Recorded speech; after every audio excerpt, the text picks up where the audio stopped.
The fireplace was lit, though the spring sun outside was warm enough that we didn't need it. I think it was more for effect, something cozy to distract from the tension hanging in the room like stale perfume. My family had always been good at pretending things were fine. That Sunday brunch was no exception. We were gathered at Aunt Margot's place, the same cream-colored colonial just outside Atlanta, where we'd shared birthdays and baby showers for years. But that day, the smiles were tighter, the laughter thinner. Something unspoken sat heavy in the air. I stood near the kitchen archway, pretending to nurse a lukewarm cup of coffee, my fingers curling tighter around the mug as I watched my sister Riley laugh at something Uncle Ellis had said. She looked so at ease, so certain, like she already knew what was coming. "Mom always said I'd take over everything," she said, her voice just loud enough for the rest of us to hear. She didn't look at me when she said it. She didn't need to. 2 weeks had passed since Grandma died, 2 weeks of silent grief and shallow condolences. I hadn't cried at the funeral, not because I wasn't sad, but because I knew Grandma wouldn't have wanted tears. She would have wanted action. And today, that action would take the form of a will. I felt it in my bones. Something was about to shift, not like a storm coming, more like the ground itself was about to give way. Growing up, it was always clear where we stood. Riley in the spotlight, me in the wings. Mom called her the star, like it was her job title. I was dependable. The one who remembered birthdays, packed lunches, stayed quiet when the adults talked. Riley had the curls and the charm. I had quiet hands and an even quieter mouth. When I was 14, she pushed me during a family game night. My glasses cracked against the fireplace hearth. Everyone laughed, even Mom. I remember sitting there, blinking through the fractured lens, the laughter echoing like a cruel joke. That was the moment I knew. If I ever wanted to matter, I'd have to do it without them. Grandma was the exception. She gave me books on business and finance, while the rest of the family gave me makeup kits and hand-me-down sweaters. She saw something in me, something no one else bothered to look for. One afternoon, as she handed me a worn leather journal filled with her notes, she said, "They'll never see it coming, but you deserve it all." I didn't understand what she meant back then. I do now. The lawyer arrived just after noon. The smell of biscuits and bacon still hung in the air as we shifted from the dining room to the living room. He carried a thin envelope, unassuming but heavy with consequence. We sat, a loose horseshoe of relatives pretending to be relaxed. I took a seat near the window, Riley on the center couch like she owned it. The lawyer cleared his throat. "Shall, per the request of the late Mrs. Delilah Jensen, I am to read her final will and testament." A beat passed. Then, "To Madeline Jensen, I leave the family home at 472 Birch Hollow and a controlling 60% share in Jensen Finance Group." The silence was so complete I could hear my own heartbeat. "What?" Riley scoffed. No, that's wrong. She must have been confused. Senile, even." Aunt Margot put a hand on Riley's shoulder. Uncle Ellis stared at the rug like it had answers. I didn't speak.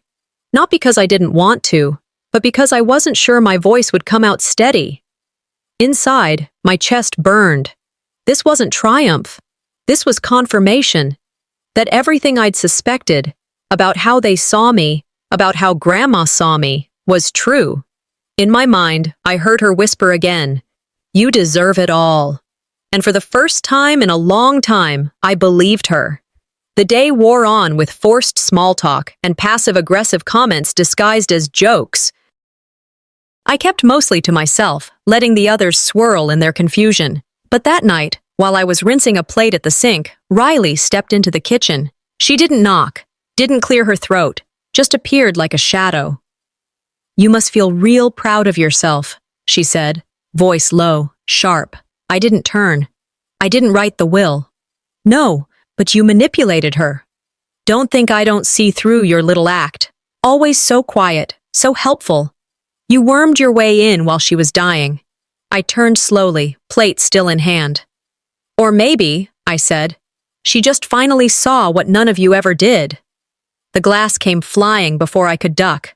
It hit the wall behind me, shattering into a spray of red wine and broken shards. She stepped closer, eyes wild. "You think this is over?" she hissed. "You've just started a war, sweetheart." I didn't flinch, because deep down I knew she was right. 2 days after the will reading, I drove out to the mansion alone. It sat at the end of a long, tree-lined road, tall, red-bricked, and quiet. Not the kind of quiet that soothes you, but the kind that holds its breath, the kind that waits. The gate clicked shut behind me. The stone path was still lined with moss, just like it was when I was a kid, always damp in the corners where sunlight never reached. The porch steps creaked under my weight, the exact same sound I remembered when Grandma used to sneak me out to sit under the stars and eat ice cream at midnight. Funny thing about walking into a place you haven't been in years, you expect a flood of emotions, but instead I felt still, like time had paused just long enough for me to see it all clearly. The lavender scent was faint, but there, mixing with dust and memory. It didn't feel like stepping into an inheritance. It felt like opening an old journal and seeing your own handwriting from another life. The front door stuck a bit, but the key Grandma had given me years ago still turned smooth. She gave it to me in secret on my 25th birthday. No speech, no explanation, just a wink and a "you'll know when." Riley hadn't contacted me since the kitchen fight. Not a text, not a voicemail. That silence told me everything I needed to know. She was planning her next move, and I had no intention of waiting for her to land the first punch. I spent that first night wandering room to room, letting the past whisper to me. The living room still had the worn blue armchair where Grandma used to read me fairy tales. I sat there a while, feeling the dent my body used to make as a kid. The kitchen had a few cracked tiles still. She never fixed them. She used to say, "If something's broken but still standing, it deserves to stay." I found one of my old drawings on the fridge, yellowed and curling at the edges. A stick figure sketch of me and Grandma holding hands, under a crooked sun. No trace of Riley on the fridge, or in any of the dusty frames on the mantel. Just me and her. A lifetime of quiet loyalty, catalogued in photographs. I didn't cry. I just sat with it. I slept in Grandma's bed that night, her pillow still carrying that faint, familiar scent. I kept one hand under my cheek, the other curled tight around the edge of the blanket. Like a child, but not afraid. The next morning, I wandered into the study. As a kid, that door was always locked. I used to imagine it was full of treasures or secrets. Turns out, it was both. The room was lined with shelves, all stacked with finance journals, history books, and dusty ledgers. Her desk sat in the center, large, oak, and still holding the weight of her presence. I pulled open drawer after drawer, nothing unusual until the bottom right. It stuck, had to yank it twice before it gave way. Inside was a single envelope, sealed and yellowing, with my name written in her careful handwriting. Beneath it, another document, official, notarized. The envelope read, "Valena, read only if they contest." I opened the letter slowly. Grandma's handwriting looked the same as always. No tremble, no hesitation. She wrote, "I know Riley. She will fight this tooth and nail. But don't play the game on their terms. Your silence is not weakness, it's strategy. But one day, your voice must shake the ground." She went on to say that the company, Jensen Finance, was never about money alone. Under my leadership, she wanted it to grow into something bigger. She'd already laid groundwork to fund crisis shelters and scholarships for women rebuilding their lives. "You saw people," she wrote. "Not just numbers. That's why this is yours." I held the letter in my hands a long time. I didn't cry. I felt something stronger. I called the number she left scribbled on the corner. The man who answered, Mr. Polk, had a voice like smooth gravel. He met me in a quiet office in Midtown, gray walls, no nonsense. He reviewed the second will and the letter carefully. "This isn't a backup," he said. "It's reinforcement. She wanted you to know you have more leverage than they think."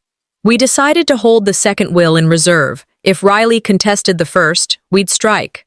Until then, we'd wait. But I wasn't waiting like I used to. I went home and sat at the kitchen table with a yellow legal pad and a pen. I started drawing up a new strategy for the company. Not to keep it afloat, no, to reshape it entirely, into something she'd be proud of, into something I could be proud of. I could hear Grandma's voice again, this time quoting one of her favorites. No one can make you feel inferior without your consent. That night, I slept lighter, not because I felt safe, but because I finally knew what to do. It was 2:38 a.m. when the sound came, a sharp clatter downstairs, like metal hitting tile. I shot up in bed, heart in my throat. For a few seconds, I stayed still, listening, trying to convince myself it was the wind or the old pipes settling. But it wasn't. I sat up slowly, ears straining. The air felt wrong, thick, like something was holding its breath. I slid my feet to the floor, careful not to step too hard. The old boards would give me away. I reached for my phone, but didn't turn on the flashlight. That'd be too bright, too loud in its own way. The hallway was darker than I remembered, shadows stretching like long fingers across the walls.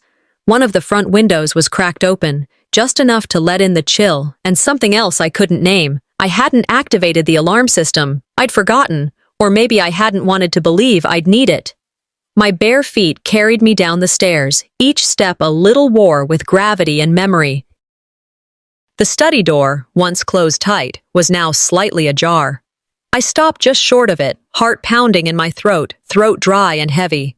The smell hit first, metal and dust, like something old had been disturbed. I nudged the door open with my elbow.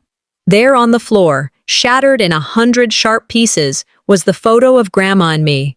I was 10 in that picture, missing teeth, crooked ponytail, holding her hand like I'd never let go. Now it was broken. Glass sparkled on the rug like salt in an open wound. I crouched, careful not to touch anything yet. The drawers of the desk had been opened, rummaged, pages curled where they'd been flipped through in a hurry. The copy of the will I'd hidden there, gone. One of the chairs was turned slightly away from the desk, like someone had sat and watched, or waited. I spotted the footprints by the back door, muddy, smeared in the light of the hallway lamp. Not large, someone wearing boots with a narrow heel. It wasn't random. It was a message, and then I saw it, lipstick, smeared across the inside of the desk's glass top. "You're a placeholder, nothing more." I didn't have to guess who wrote that. The tone, the choice of weapon, lipstick, it was signature Riley. But she was too smart to leave fingerprints. This was psychological warfare. I didn't sleep. I sat at the kitchen table, watching the window, waiting for light. By 7 a.m., I was dialing Mr. Polk. He answered on the second ring, voice calm but clipped. I explained what I'd found. He urged me to file a police report. "You need to document everything," he said. I did, but without forced entry, they couldn't promise much. "Could have been a friend with a key," the officer said. He didn't even write down the lipstick note. I knew better than to expect justice from people who didn't know the game. Later that morning, I met with someone Polk recommended, a private security consultant named Carlos Wynn. He was quiet, professional, former military, didn't ask questions he didn't need answers to. He walked the perimeter with practiced steps, checked the locks, the entry points. He installed small, nearly invisible cameras above the doors and in corners of the study, kitchen, and hallway. "If they come back," he said, "we'll know." Then, in the kitchen, he paused. "There's a wire here," he muttered, pulling a tiny device from under the counter. "Listening, battery-powered, probably been active a week." I stared at it, stomach turning.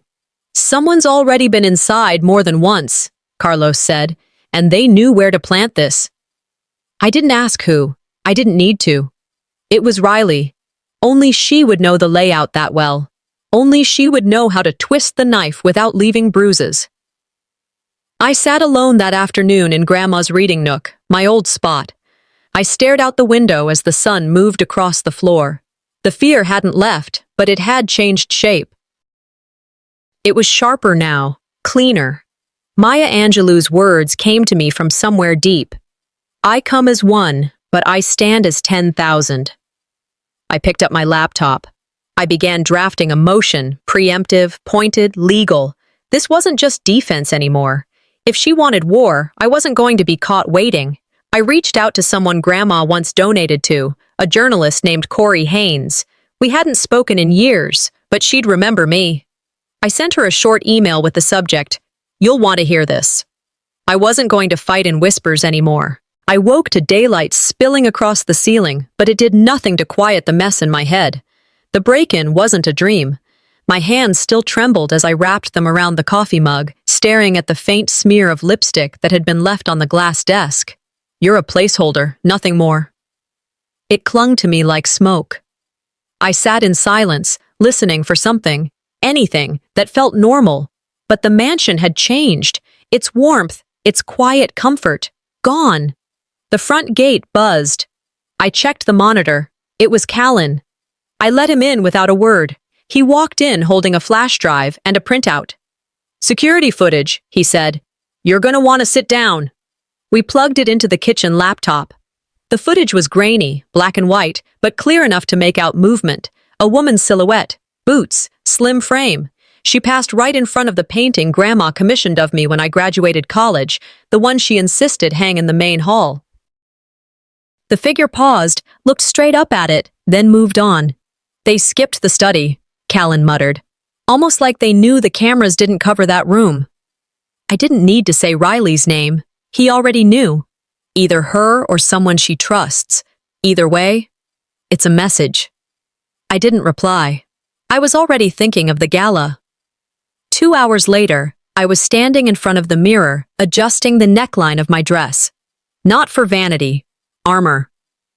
The gala was Grandma's legacy event, a charity dinner held every spring to support the community center and youth programs she'd spent years building.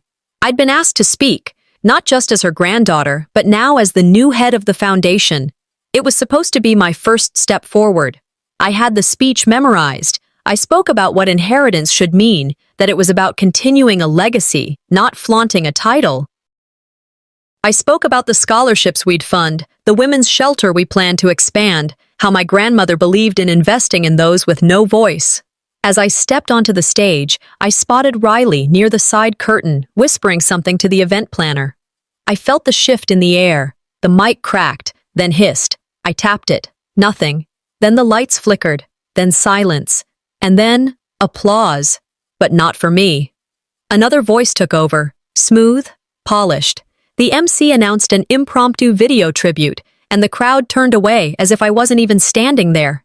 I stood frozen, mouth dry, eyes scanning the crowd for one face that might look my way. No one did. Grandma would have noticed. I stepped down, heart pounding so hard it hurt. The silence wasn't just technical, it was intentional. And public. Back at the mansion that night, I pulled off the earrings I didn't even like, tossed them on the bed. Callan arrived half an hour later, face drawn. "I found something," he said, "in her files." He handed me a letter. It was from Grandma's aide, Delilah, someone I'd always felt something off about. In the letter, Delilah confessed to altering event schedules, delaying my speeches, and worst of all, redirecting funds under the guise of event costs. There was a receipt attached. Audio equipment billed under the planning department, equipment designed to disable wireless microphones. It was all deliberate. "She was told to do it," Callan said, voice tight. "By Riley." I held the letter in my hands, fingers curled so tight the paper shook. This wasn't just sabotage, it was war strategy. Later, I sat at the desk in Grandma's study. Same desk where the lipstick message had been. I thought about the public path versus the personal one, confrontation or precision.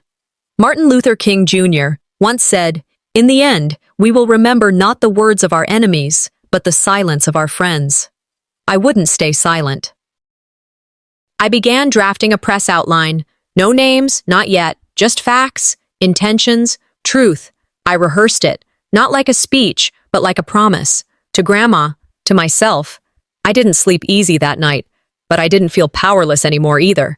Next time they tried to silence me, they'd have to cut the whole power line. 3 days after the gala, I got the subpoena. Headline bright yellow edges, official seal, words that felt like slaps, contesting the will, undue influence, mental manipulation, fraudulent intent. My hands trembled when I read it. Grandma had warned me about this kind of blow, about how the truth bruises before it heals. Gideon sat across the table in the mansion's kitchen, legal pads strewn around him. He didn't sugarcoat. "This isn't just about property," he said. She wants to destroy what you represent, your credibility. I nodded, mouth dry. It hurt worse than I thought. Not because the accusations were false, because they said what I already feared people believed, that behind every quiet act, there was something dishonest. And somehow, Riley was turning fear into proof. We spent hours combing through Grandma's files, financial audits, her medical records, emails she sent, innocent messages to me about her plans, notes she jotted in half light by the desk lamp. Yet I made copies, sheets and documents that smelled of old paper and hidden purpose, every one a stepping stone toward truth. The court was imposing. Marble walls, high ceilings, the echo of footsteps down vast corridors. Riley walked in late, flanked by lawyers, and didn't make eye contact. I sat with Gideon, listening to whispered comments from strangers in the gallery. Who's she really? Why now? Then her lawyer rose. An anonymous letter was presented. The claim that I had coerced Grandma while she was weak, that I'd used emotions, guilt, quiet threats. The courtroom chilled at those words. My stomach turned, heat flaring. The judge looked at me. Do you have a statement? I pulled myself upright. My grandmother was sharp to the end. She wrote her own letters, made plans, knew what she was doing. She wasn't manipulated. She chose me. Riley interrupted. Her voice cool. You know what? Drop the company. You keep the mansion. Walk away with something. Or I'll bury you in appeals. Gasps. The judge silenced the room. My mouth tasted of steel. After court, I walked out into a sea of reporters, their cameras, their questions, none of them mine. I said nothing. Let them see the strength in silence for once. Gideon and Callan followed me to a nearby cafe. I watched a family at another table laughing, children bouncing, parents tracking time it takes to grow up. My heart ached for what I lost, for the invisibility I'd worn, for the moments I doubted I mattered. Grandma's voice echoed in my mind, thick with love and warning. Never apologize for standing taller than they expect. I was tired, bone-deep tired, but the rage sharpened something in me. Not just anger, for justice. That night, under low light in my study, I drafted a new legal strategy, not defensive, aggressive where I needed to be. I traced receipts, signatures, bank transfers that felt off. I uncovered 2 checks, made out under ambiguous labels, cashed in Delilah's name. Grandma had trusted Delilah's aid. Delilah had exploited that trust. I emailed Corey Haynes, journalist who covers stories like mine, inheritance fights, women's rights, legacy betrayal. The subject line was simple. Proof that the narrative is wrong. I didn't attach everything, just enough. I closed my laptop. The mansion's halls were quiet, except for the wind through broken windows. The moonlight hit the cracked portrait on the wall, the one Riley smashed and left behind. I stared at the ghost of glass and frame and felt something settle in me. This isn't just about winning, it's about being seen. I didn't sleep that night. But when I finally drifted, it was with resolve. Let her bring everything. I would meet it by daylight. I woke to a flood of messages. Riley's lawsuit intensifies. Anonymous letter calls you a fraud. The bright glare of my phone in pre-dawn darkness felt like a spotlight turning toward all my flaws. I pressed palms to my eyes, heart pounding. Fear, shame, then steady anger. Downstairs, Gideon was waiting at the breakfast table. The air smelled of burnt toast and bitterness. He slid a folder across to me. Hidden contract. Grandma had made it years ago. Voting rights, partial ownership, but under conditions never met. The signature was hers, real, but the clauses, omitted from later versions. Ambiguous language that Riley's legal team now claimed she believed met. The contract tipped the scales. Betrayal wore a suit. Callan stood by the window with more files, screenshots of ledgers where expenses named property upkeep were inflated, receipts charged to maintenance, but no receipts for actual work. This, he said, was hush money. Stealthy withdrawals. Money that should have gone into the company, into Grandma's charities. My stomach twisted. Every time I thought I'd grasped what betrayal meant, I found another layer. I stared at the numbers, lines on pages where decimals moved like sliding doors. They wear smiles, but steal quietly, I muttered. Grandma's voice felt close, reminding me of all the times people with polite greetings had stolen without confession. My hands shook, shame soared, not for wrongdoing, but for not seeing, for trusting the wrong people, for believing family meant safety. Then came the twist. Twist S6, the hidden contract laid bare in court.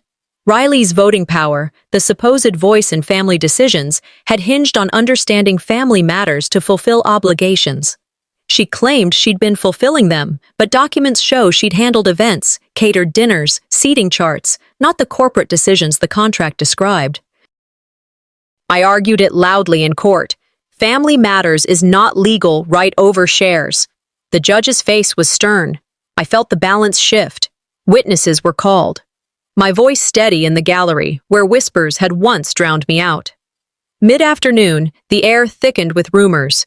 Twist S16, rumors on the wind. A business journal article titled Heiress or Usurper splashed across social media. Anonymous sources claimed I'd never done anything in the company until Grandma died, that I was writing her name. I could taste the bile. Shame burned, sharp as acid. I didn't lash out. I called the editor. I asked for correction. I offered to produce proof, to show the hidden contract, to share the audits, but public perception had wings. It spread faster than truth sometimes. By evening, I made a decision, not to wait. I drafted a video message, short, clear, not attacking, just revealing. Grandma's letter, the contract, the improper expenses, not for revenge, but for truth. My mantra. I inherited responsibility, not just assets. I thought of Oprah Winfrey. You do your job even if no one watches. You wake up and do it anyway. I sat under the warm lamp in my living room, sipping tea like Grandma taught me, preparing my words not for applause but for the ones who needed to hear. When night came, I turned off the lights, placed my phone on the ottoman, and wrote out a list of actions, file motion to suppress the forged allegations, op-ed piece laying out facts, meeting community leaders to show not just what I got, but what I planned to build. Sleep didn't come easy, but for the first time in weeks, I felt resolve burning through me.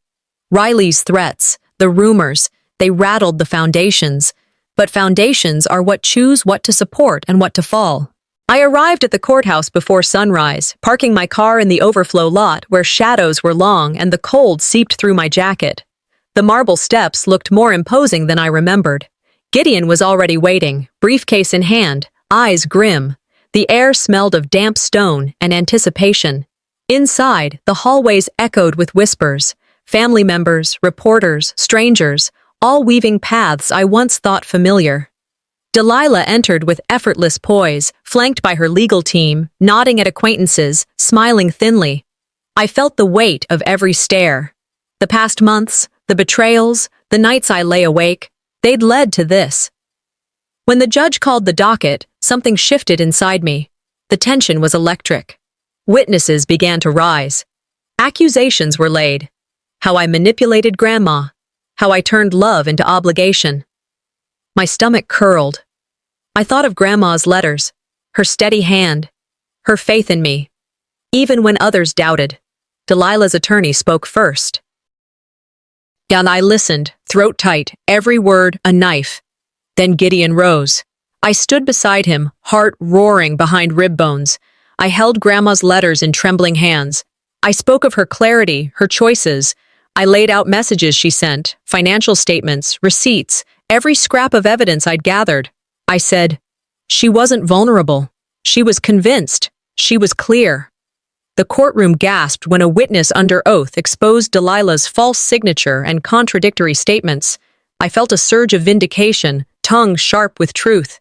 Then came the leak. Down in the press office, someone flashed a document on a phone.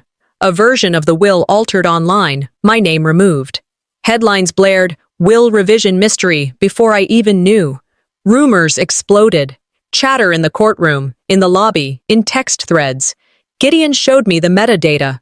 Someone close to Delilah's inner circle must have shared it. Her face flickered when cameras found her in the crowd. Denial. Panic. My voice shook. But I didn't retreat. I asked the judge to consider only certified documents, to disregard rumors and false copies. I thought of Maya Angelou.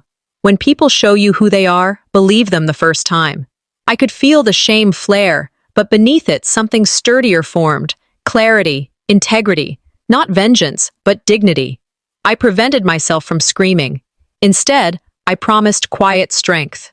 Underneath the courtroom noise, I felt power build. It was no longer enough to win legally. I must win with truth, with witness, with character. I branded the moment in my mind. I would not become the darkness they painted. I would become what I promised Grandma I could be. Morning light came in soft through the tall windows of the mansion. It felt different today, like the walls themselves were leaning in, waiting.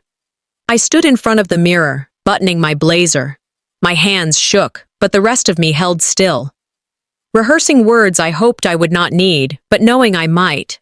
I thought about Grandma's letter I'd read over and over, her handwriting steady even in old age. It was no longer just proof. It was my map. Gideon sat across from me in his office, paper stacks on his desk. The hidden contract, the receipts, the messages, everything lined up. I felt my heartbeat echo. You are not visible anymore. You are seen. The courtroom was full. I saw Riley in the front row, her posture perfect, her face composed. Lawyers behind her. Press cameras lined the walls. Family faces, some hopeful, some resigned. Judge's bench polished. The air smelled of expensive cologne and judgment. When the judge cleared his throat, it felt like all the months of fear and anger squeezed into one breath. The verdict, the 2018 contract was void. Conditions never met.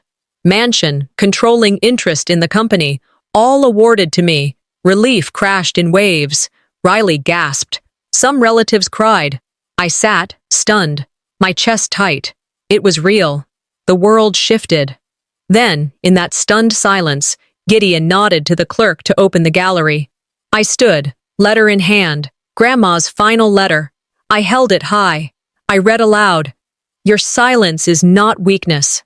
The words carried beyond the courtroom walls, past the suits and cameras, into every pair of ears there. Tears welled in unexpected faces. Riley's eyes flickered. The courtroom listened. I said, I feel seen. Because I did. After years of whispers, after nights of being ignored. Dusk came soft over the mansion as I walked in the front door. The sky painted pink and gray. I held the letter against a framed photo of Grandma and me. Placed it there. A wooden comb, once hers, was in my hand.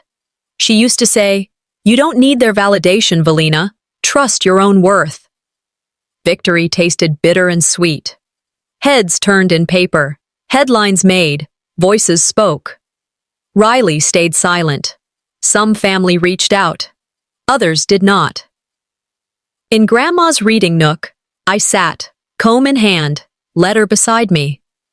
The scars were still there, in my chest, in replayed silences, in the weight the world put on me. But something inside me had changed. I would build the company not just with rules, but with purpose. Her notebooks, her dreams, not the empty praise of those who never saw me. I thought about what comes next, about foundations, not facades, about speaking not because I need to be loud, but because I already carry the truth. Night fell. I closed my eyes, resolved. Tonight, I sleep, knowing I claimed my voice. 3 weeks have passed since the verdict. I sit by the library window, journal in lap, fingers brushing the soft grain of the wooden cover. Morning light spills in, not cold now, but comforting. Silence no longer feels like a wound, it feels like a blanket. I breathe in that quiet, letting it settle into bones. My routine is built. A cup of coffee, estate paperwork, walking room to room in the house that once felt too big, now finally mine. I feel both keeper and heir.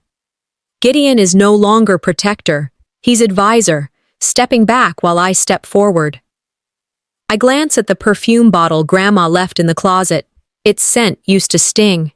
Now, It lingers like memory, gentle. Garden wind chimes murmuring outside. All small things that used to hurt, now sustain. Today, I stand in front of people who once looked at me like a shadow. It's a non-profit event Grandma helped build, teaching financial literacy to folks who've lived their whole lives with not enough. They ask me to speak. I think of feeling mocked, overlooked, of being the one placed in the background. I tell them, learning finances became my way to understand the power I already carry, even when nobody named it. Faces shift in the crowd. Older women nod. Strangers hug me after.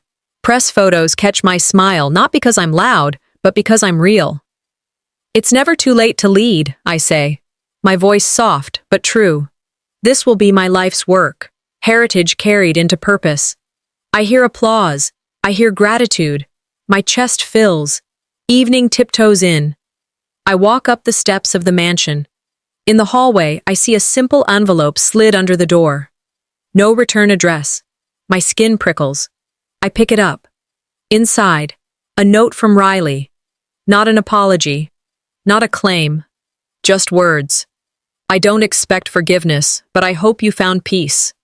Anger? No. Resentment? Not anymore. Just weightlifting, replaced by a soft ache. I place the note inside a box with my court badge, Grandma's letter, and my old graduation photo. I stand in the hall, reading, and whisper, maybe we don't need to untangle everything with those who hurt us. Maybe we just need to be okay anyway. Night falls over the backyard garden. I sit on Grandma's iron bench. The flowers are quiet, the sky shifts color. My phone rings. Unknown number. It's a woman inviting me to speak at a national conference on estate reform and women's inheritance rights. My palms are steady. I say, yes, I'd be honored. Back in the reading nook later, I journal the final line. I didn't just inherit a house or a company. I inherited my own voice, and I plan to use it.